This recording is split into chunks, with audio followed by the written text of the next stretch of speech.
So, hello. Sorry for the delay. I'm an idiot. You know why? Because I don't have the channel that broadcasts the semi-finals. I'm now streaming on the German Eurovision website and put the laptop to the TV. Our first country is Norway. Queen of Kings in my green pool. Everyone who saw my YouTube video about my opinions about the songs from the first semi-final knows. She's in my green pool. I want her to go to the final. She's going to the final. I don't think that there's any chance that she misses the final. I'm a little bit exhausted because I was afraid to miss everything. Before Thursday I have to find that channel. Otherwise I have to hook up the laptop to the TV again on Thursday. But it's a good performance, and I'm going to concentrate on that now. So the next video is going to come when the next song comes on.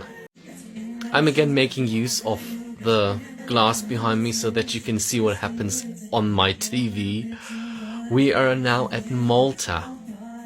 And the thing is, they have a paper cutout from Destiny, who represented Malta in, I think it was 2021, because she was set in 2020 and 2020 didn't happen. But they've got a paper cutout of her on the stage, and that was very funny. And I think this is a song that is very easy to perform, and I can only hope that they make it, because Malta is actually a country with good songs. Not always, but sometimes. How do I? The thing is, the mirror effect works that you see it the same way as I see it on the screen. So it's not mirrored, it's actually in the right direction. Okay, he's dancing at his own party, which is Eurovision. I think it was pretty obvious that Luke Black would have a very psychedelic show on stage. But I like it. And like I said, Samo Mi se spava is one of those songs that is weird but cool. So this is in the same vein as Constructor in the year prior, so I'm pretty sure this is also going to qualify, even though it's just in my green pool. By the way, I didn't mention this about Malta. Malta and Serbia are both in my yellow pool, because I'm not sure if they are going to qualify. So we are going to see. I don't even know why he says game over. I think I really have to look at the lyrics for it, because I don't quite understand what the song is about. But, he's a vibe. Like I said in my YouTube video, he's got this Wednesday vibe.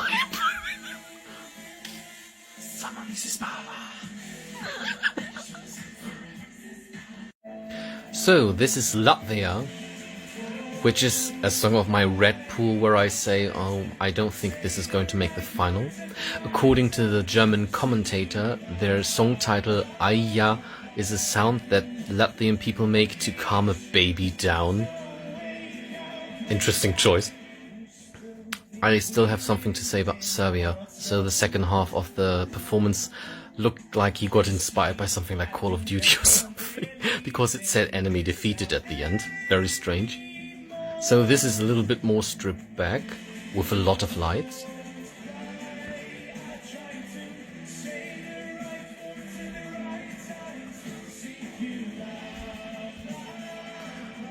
I'm still not sure, with a lot of liberties, with a lot of liberties it could go into the yellow pool, but it's still unsure if it qualifies to me. Okay, somehow the Eurovision Song Contest has turned into Hamilton for a second. Led by a woman who has a gigantic bow on her dress. Where my friend said she's not sure if this is a crime against fashion or not. You can see it. I love that design when it moves. I mean, I loved it before, but it moves. Oh. And as you can see in the background, down here, those are my mugs. The 2 mugs for this year's Eurovision, because I always buy the Eurovision mugs of the year. Because I'm a collector. The thing is, I don't know any other hosts very well. The only one who I know, I think he's only going to appear on Saturday, is Graham Norton. And just because he's got a talk show or something in the UK, that's the only thing why. And he's the British commentator, usually. So, here we have got Portugal, and this is, I think, the first time that a Portuguese song was so much to my liking. I mean, you can see it in the background, and I really love this. This is an accidental feature that it is mirrored in the background. I just have to figure out how to move the camera, how to move my head so that you can see as well. But this song is fun. I love listening to it, even listened to it a lot during the phase where I put everything in a short list and just listened to the short list, which is not that short of a list because it has like 25 to 28 songs, and this was one of them, because this year is a very strong year for Eurovision, I think. And it is very red. The thing is, there's red and there's green in the Portuguese flag. I'm missing the green right now. And she's good live, like I never had any doubt, and yeah, it's in my green pool. I want this to qualify. I can't wait for the voting lines to open. My phone is going to be on fire. I'm going to vote through the Eurovision app, so... And I hope you're not annoyed by me not looking at the camera, but looking at the screen. Don't know, this is... I always do that.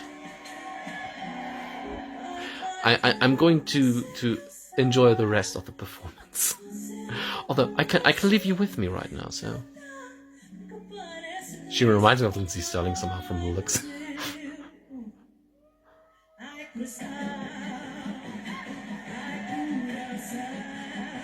There's this one note. I wonder if she's going to hit it live.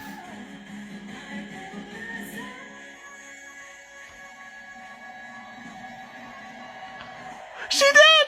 Oh my god, she hit that note live! Ooh! This is a contender for the final.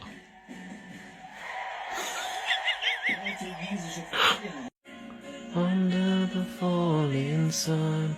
So here's the thing. I like the Irish song. It is a beautiful song, it is a nice song, and this is how I have to move my head. I'm just still not sure if it's going to qualify. Because the singer looks as if he has got his costume from the props of Mamma Mia the movie. Also, this is one of the songs that got revamped. And compared to Leslie Roy, his voice doesn't sound like he needs a drink of water. And I have to say something. As a gay man, I can say not all Irish men are ugly. They are looking good. They are fine. They're not ugly, because when someone saw the music video, they had this thing in front of their faces, and someone said, yeah, that must be because they are very ugly. They're not. They are completely fine. They are probably not gay, but they are still very fine. And I hope they enjoy their performance, because it's good. The commentator mentioned how the recent years were quite sad for Ireland, because it didn't really qualify. And I just hope that this could maybe change it. It's in my yellow pool, so that means it might or it might not. But I hope it will. It's a nice staging, a nice performance. I wish the best of luck to Wild Youth. I would be so happy if Ireland goes to the final. And this is one of the parts that is new due to the revamp. And this is what really works on stage. That works really well.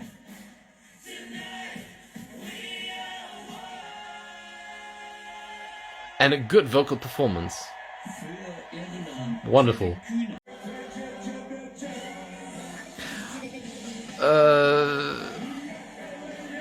This is weird.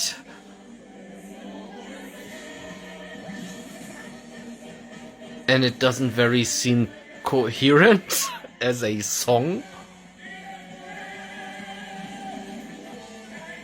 I mean, it is very colorful. I just can't see this qualify, I'm sorry.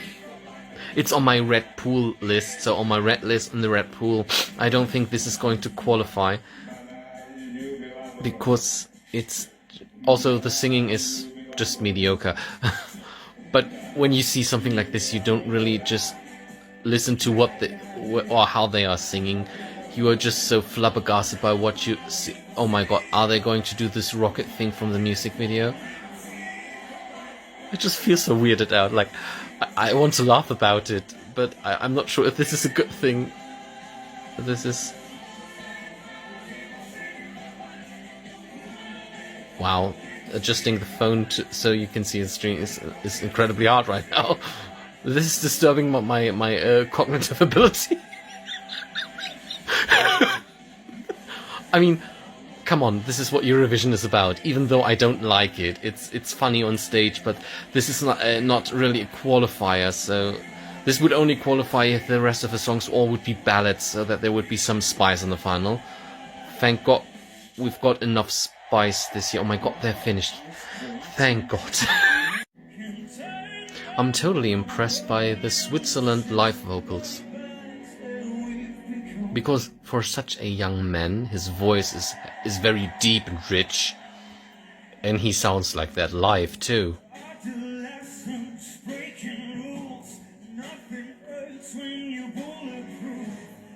Also, I like the lyrics to his song. His song is very good. So this is in my green pool. And I'm going to have a rage fit if this doesn't qualify, because this is such a top tier song in itself. Like it is relevant, it is poignant, it sounds good, it has great vocals, it has a great live performance. So much is happening. And apparently the color red is the theme of the evening. I don't know.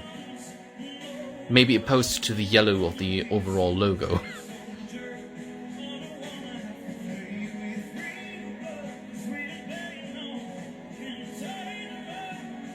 Also, he looks quite attractive. And I can say this, I am gay. He probably isn't, but that's not important. I want his song to qualify for the final. Although, if I would go to Switzerland and would be in a karaoke bar on a lonely night and he would be on stage with this voice, I'd need a mop afterwards. Because, oh my god, that voice. And if there is anything else that is more attractive than a great sense of humor, it is great talent. So now we've got the unicorn from Israel, which is also on my green pool, or in my green pool, on my green list, whatever you want to call it. I think she sounds great live.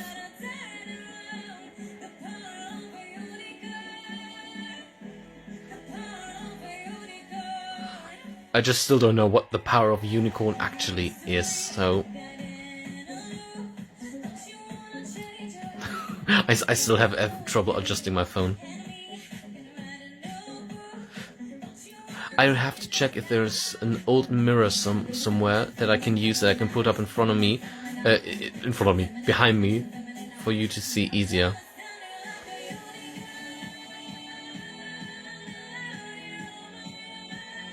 Okay, she's showing off her voice. So, we're doing it like this now. By the way, the stage is very beautiful this year, so I'm very impressed. Imprisoned.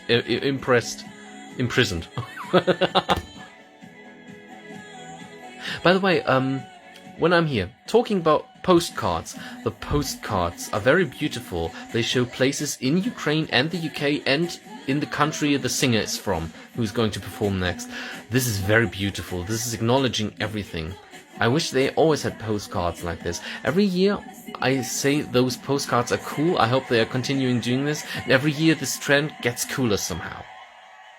So, here we've got Moldova, the third green pool song in a row. The commentator just said that this is the third time he's on Eurovision stage. He was on Eurovision stage 2 times prior.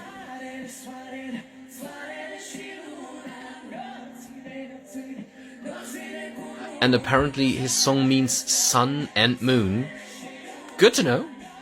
Common theme somehow, but still. But there's this flute part, which I think is derived from last year's winning song. You can't tell me otherwise. Like this is, oh, it worked last year, so it has to work this year as well. I don't know, but it's still a good song. And I like his outfit. Looks like he goes to the woods to pray to, like, forest spirits. Don't know. In the best possible way.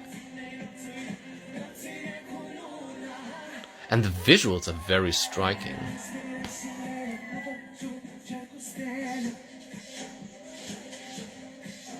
And I'm not that far off with the forest because they were showing Sherwood Forest in the postcard. So, before I can't catch any more of it, this is the rest of the performance from Sweden. My mother was here because she was curious, because she really liked Euphoria a few years back. And I think Loreen is on fire. And even my friend who's also watching Eurovision at home, she was just like, oh, I'm excited for Sweden. My mother said when she saw the nails from Loreen, she shouldn't scratch her nose with that. Oh, that was beautiful. That was very beautiful. Like Sweden is going to be in the final for sure. Oh, coming up. What's coming up? Oh yeah, Rita Ora. She's going to be one of the guests. This is going to be oh Germany, a lot of loss, yeah. But I really like Rita Ora. I'm not a fan or anything, but she's a very nice person, and I am very thrilled. And there's the bow again. So, the next one is Azerbaijan. Yay. Oh, the twins. Yeah. By the way, Sweden is my green pool for obvious reasons. So, Azerbaijan is asking us to tell them more. So, I will tell. The commentator said that they really like the sound of, like, I think it was 60s and 70s. And that is also what you can hear in their song. You can. It is mediocre somehow. What I wanted to say before I got interrupted. This song is mediocre at best. It's in the yellow pool, so it might qualify, it might doesn't. My cards on it might doesn't. I'm sorry for the twins up there, but I'm not really sure about this one. So, with Czechia, we've got a song about sisterhood, because it's called My Sister's Crown. Apparently the name of the group Vesna means spring. Good to know. That's why I like the commentator, because useful information. And like I said in my YouTube video, this is more of an empowering song. It's a powerful song. And I think the live performance is pretty good. Even though, from the visual standpoint, when you know the music video, in the music video they are more distinguishable from each other and are more colorful. And now they are just all wearing this, in German we say Schweinchenrosa. Sorry. Yeah, but apart from that, it's a good performance so far. They are also in my green pool. I want them to qualify. I hope they will. I'm going to vote for them later, so...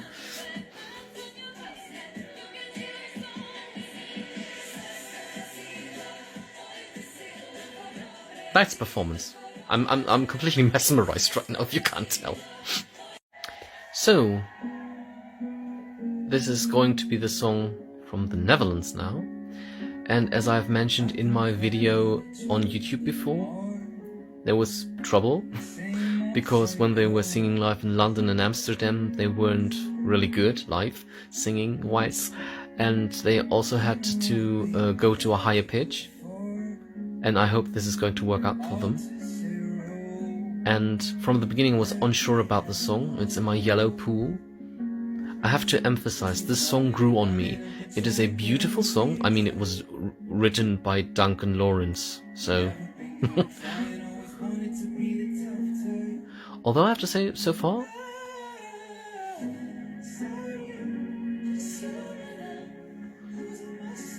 It's very high. I'm still unsure about it. Like, I like the studio version, and this is what I'm going to listen to after the contest as well. And I'm still not sure if they are going to qualify this way. Or maybe my opinion is just formed after this information that their live performances used to be not good enough for certain audiences.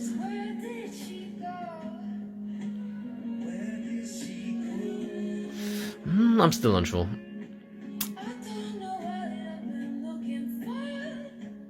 She sounds a little bit breathy, I have to say. And I'm not someone who knows about these things, it's just an opinion.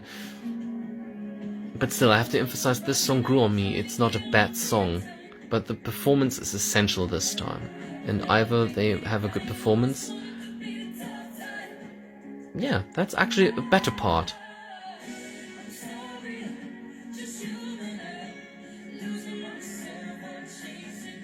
Only thing I can say is maybe when they performed before, they were so nervous because they are representing an entire country, so that they had a little bit of fright going on, I don't know. Anxiety is nothing new. I can see a friend who also watches Eurovision send a message. She's probably going to say that she's going to be put to sleep by the song. I'm going to check. Okay, this is an interesting performance by the guy from Finland. And we've got hot pink this time. My friend said that apparently pink is in fashion again.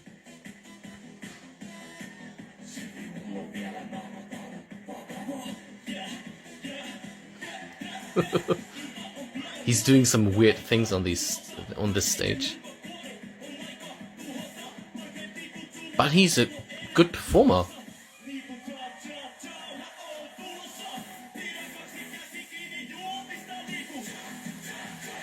I think he's enjoying his performance. And the audience is enjoying it too, like they're cha-cha-chaing with him. You can hear it. And now there's the second half of the song that I really go for.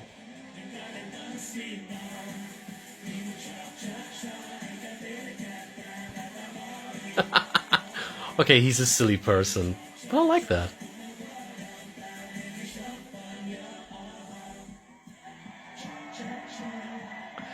Okay, this looks weird.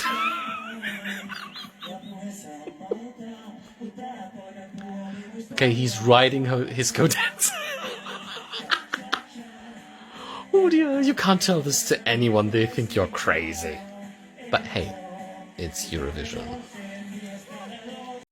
So, a good thing about this year's contest is in the semi-finals, only televotes count, there are no juries. And this is a major advantage for people like me who really like to vote for their favorite songs and want them in the final, and there are no juries who could just screw it up. And yeah, now all the songs are through. Those were already all 15 songs from the first semi-final. I said it again, I trigger myself. And the voting lines are open now. Please, excuse me, I have to go to the app and vote for my favorite songs. So, I finished voting. I voted for all of my favorites, which are 8, 2 times, and then I had 4 votes still left. And then I took 2 out of the yellow pool and voted for them. Those are Serbia and Ireland, especially Ireland, because maybe it helps, I don't know. And now I will enjoy the rest of the show, and we are going to see each other, or you are going to see my reaction to the countries that will ultimately make it to the final. And, well, I'm very excited. I can't wait to see who's going to qualify. So guys, it is decided. Going through to the grand final are Norway, Serbia, Portugal, Croatia, Switzerland, Israel, Moldova, Sweden, Czechia and Finland. And that marks the first semi-final where all my favorites succeed. There's just one thing, if I could swap Czechia, no, not Czechia, if I could swap Croatia with Ireland, I'd be so happy, then the evening would be 100% perfect. I don't know who voted for Croatia, why people did this. If this wins, I'm going to get drunk and pass out. But I'm so happy, especially for Portugal. Like, this is awesome. Maybe this wins. That would also be nice. Portugal was a very good host a few years back. Yeah, and Sweden is no surprise. But that they announced Norway as the last country, that was so intense. I was afraid that they wouldn't make it. And I'm also very happy for Serbia. I voted for them because they're cool. Come on. Yeah, so this was the first semi-final. And The next semi-final is going to be held on Thursday, and I'm going to watch it. Maybe I find another place to watch it, because my mother is constantly annoyed at me shouting random countries at my telly, because she has no appreciation for Eurovision whatsoever, and this really pisses me off. But still, I enjoyed the evening, I enjoyed the show, even if there were some problems in the beginning for me, because I didn't have a TV channel. And I am now going to chat with my friend about, what we think about the qualifiers. And I wish you a very pleasant night, and see you Thursday.